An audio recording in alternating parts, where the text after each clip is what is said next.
اولاد پانے کے لیے روزے رکھنا۔ ہماری شادی کو 2 سال ہو گئے، ہماری اولاد نہیں ہے۔ میری اہلیہ اولاد پانے کی غرض سے 1 سال سے پیر اور جمعرات کو روزہ رکھ رہی ہے۔ کیا روزے میں بھوکا رہنے کی وجہ سے حمل ٹھہرنے میں کوئی دشواری ہو سکتی ہے؟ سہیل صاحب انڈیا سے۔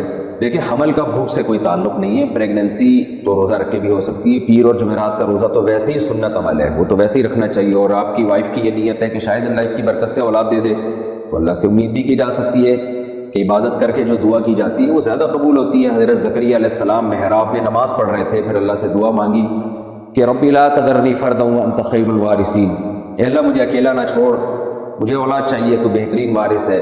اور سورہ مریم میں جو اللہ نے ذکر کیا، اذ نادى ربه نداء خفیا قال رب انی وهن العظم منی واشتعل الراس شیبا ولم اکن بدعائک رب شقیا، کہ اللہ میری ہڈیاں بوسیدہ ہو گئی، بال سفید ہو گئے، لیکن میں تجھ سے ابھی بھی امیدیں لگا کے بیٹھا ہوں۔ تو اللہ نے آپ کو بڑھاپے میں اولاد دی، تو عبادت کر کے دعا مانگنے میں قبولیت کا امکان زیادہ ہوتا ہے۔ باقی یہ کہ ہماری دل سے دعا ہے کہ اللہ آپ کو نیک صالح اولاد عطا فرمائے۔ بڑی آزمائش ہے یہ، ہم جانتے ہیں، اولاد سے تو گھر میں بڑی برکت ہوتی ہے، رزق میں بھی برکت ہوتی ہے، اور آنکھوں کی ٹھنڈک بنتی ہے اولاد۔ دل سے دعا ہے میری آپ کے لیے، دونوں کے لیے، اللہ آپ کو نیک صالح اولاد عطا فرمائے۔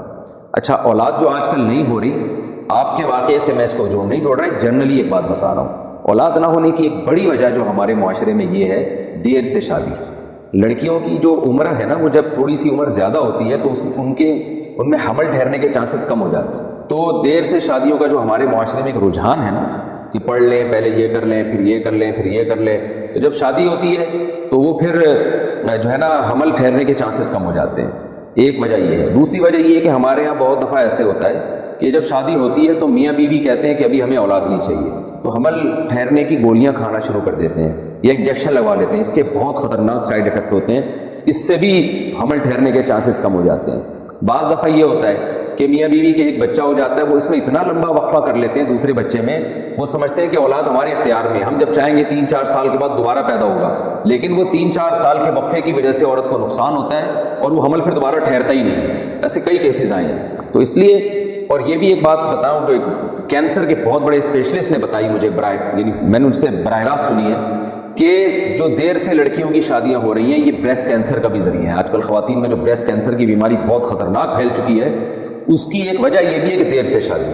وجہ اس کی یہ ہے کہ جو بریسٹ ہے وہ میچور ہو چکا ہوتا ہے، اور اس میں پھر جو مائع یعنی اس میں جب دودھ آتا ہے تو اس کی جو سیل کی جو ٹوٹ پھوٹ ہوتی ہے، اس کی وجہ سے ڈسٹربنس پیدا ہو جاتی ہے اور وہ کینسر کی طرف لے جاتی ہے۔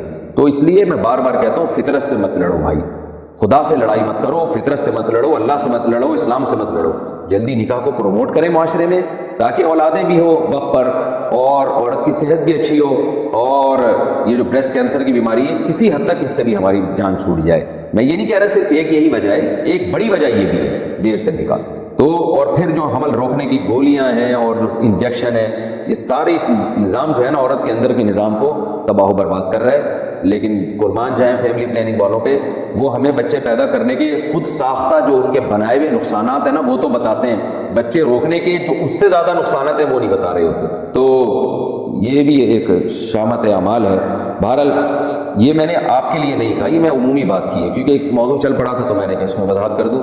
میری دل سے دعا ہے اللہ تعالیٰ آپ کو نیک اور صالح اولاد عطا فرمائے۔ بعض دفعہ یعنی اللہ کی طرف سے بھی نہیں ہو رہا ہوتا، جلدی بھی شادی ہو جاتی ہے، میاں بیوی میں کوئی خرابی بھی نہیں ہوتی، نہ انہوں نے حمل روکنے کی کوئی تدبیر اختیار کی ہوتی ہے، پھر بھی نہیں ہو رہی ہوتی اولاد، پھر یہ اللہ کی طرف سے۔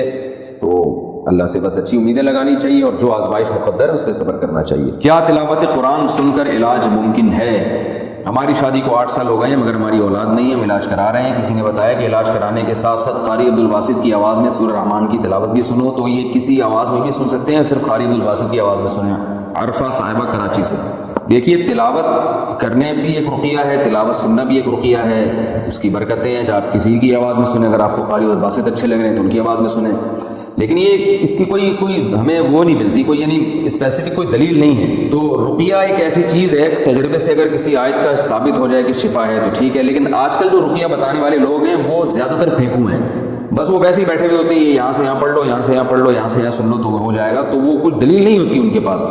تو اس لیے آپ علاج کو فوکس کریں، اور جو قرآن اور سنت میں رقیہ ثابت ہے جیسے حدیث میں رقیہ ہے اسأل اللہ العظیم رب العرش العظیم ان یشفیہ یا ان یشفیہ، مریض پہ پڑھ کے یہ دم کیا جائے۔ تو بہت ساری علماء نے کتابیں لکھی ہیں، نیٹ پر بھی آپ کو ایسی کتابیں مل جائیں گی جس میں نبی صلی اللہ علیہ وسلم نے جو رقیہ ہمیں بتایا ہے اس رقیہ کا تذکرہ ملتا ہے، تو اسی پر اکتفا کریں، یہ زیادہ بہتر ہے۔ اس کے علاوہ کوئی دلیل کسی کے پاس نہیں ہوتی۔ بعض دفعہ تو ایسا رقیہ بتایا جا رہا ہوتا ہے جس کا بیماری سے دور دور کے کوئی تعلق ہی نہیں ہوتا۔ ہمارے حضرت رحمہ اللہ تعالیٰ کے پاس کوئی شخص آیا اور کہا کہ میری بچی کی شادی نہیں ہو رہی، تو میں نے سورہ مزمل کا ورد کروایا ہے، مجھے کسی نے بتایا۔ انہوں نے فرمایا سورہ مزمل میں تو تہجد اور جہاد کا حکم ہے، پوری سورہ مزمل تہجد اور جہاد، اس میں شادی کا تو کوئی تذکرہ ہی نہیں ہے، تو بچی کی شادی کا اس سے کیا تعلق ہے؟ تو ایسے ہی لوگ بیٹھ کے بنا رہے ہیں، تو آپ انہی پر اکتفا کر لیں جو قرآن و سنت سے ثابت ہیں، تو بہتر ہے کہ اس سے انشاءاللہ آپ کو فائدہ ہوگا۔ سورہ فاتحہ کا رقیہ ہونا حدیث سے ثابت ہے، وہ پڑھ لیا کریں، یا اور جو دیگر روایات ہیں۔ اسی طرح وہ قرآن کی آیتیں جن میں آپ کی بیماری والا مضمون ہے، جیسے اولاد نہیں ہے تو سورہ فرقان کے جو آخری آیتیں ہیں ربنا ھب لنا من ازواجنا وذرياتنا قرۃ اعین، اے اللہ ہمیں جو ہے نا اپنی ازواج اور اولاد کی طرف سے آنکھوں کی ٹھنڈک عطا فرما، تو اس میں اولاد کا حصول بھی ہے اور اس کا آنکھوں کی ٹھنڈک بھی ہے۔ تو یہ والی آیت ایسی جس میں اس کا تذکرہ ہے، تو ایسی آیت اگر بطور رقیہ کی پڑھی جائے تو پھر تو بات سمجھ میں آتی ہے۔ سورہ رحمان کا میرا خیال ہے شادی سے کوئی تعلق نہیں، یعنی شادی اولاد سے کوئی تعلق نہیں ہے۔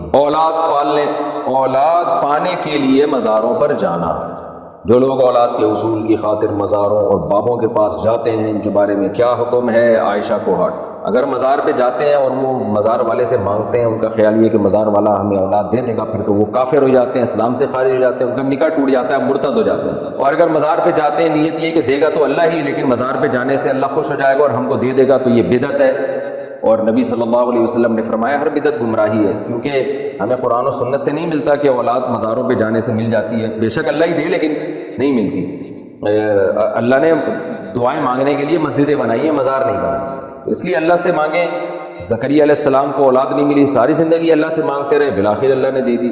مزاروں پہ جانا حرام ہے، گناہ کبیرہ ہے، اور اگر یہ نیت ہے کہ اللہ نے اس بابے کو اختیار دیے ہوئے مجھے اولاد دینے کا، پھر تو کافر ہو جائیں گے، اسلام سے خارج ہو جائیں گے۔ ایسے شخص کو مسلمانوں کے قبرستان میں دفن کرنا جائز نہیں۔